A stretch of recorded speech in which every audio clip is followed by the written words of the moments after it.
ইসলামাবাদে আয়োজিত আমেরিকা ও ইরানের শান্তি বৈঠক ভেস্তে যাওয়ার পর পাকিস্তানের অস্বস্তি চরমে উঠেছিল। কারণ পাকিস্তানই এই শান্তি বৈঠকের উদ্যোগ নিয়েছিল।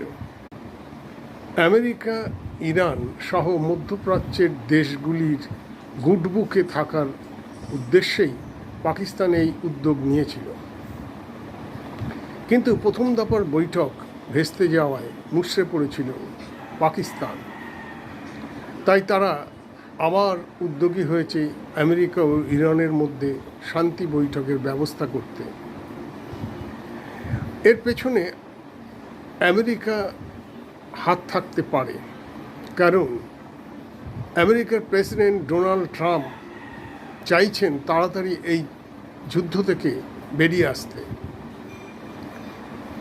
তাই পাকিস্তানের প্রধানমন্ত্রী শাহবাজ শরীফ আবার মধ্যপ্রাচ্যের কয়েকটি দেশ সফরে গেছেন। সৌদি আরব, কাতার ছাড়াও তিনি তুরস্কেও যাবেন।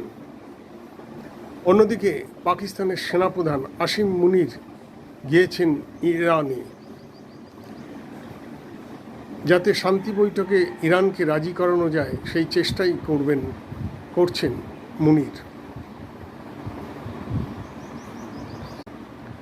পাকিস্তানের এই উদ্যোগ সফল হলে থামতে পারে আমেরিকা ও ইসরায়েলের সঙ্গে ইরানের ভয়ঙ্কর যুদ্ধ। তাতে বিশ্ব অর্থনীতিও উপকৃত হতে পারে, কারণ হরমুজ দ্বীপ ইরান অবরুদ্ধ করে রাখায় পণ্য আমদানি রপ্তানিতে ভীষণ অসুবিধায় পড়েছে বিভিন্ন দেশ। বিশেষত জ্বালানি তেল ও গ্যাসের সংকট দেখা দিয়েছে।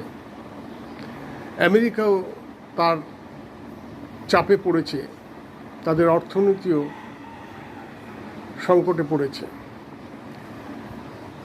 আমেরিকায় মধ্যবর্তী নির্বাচনের আগে এই যুদ্ধ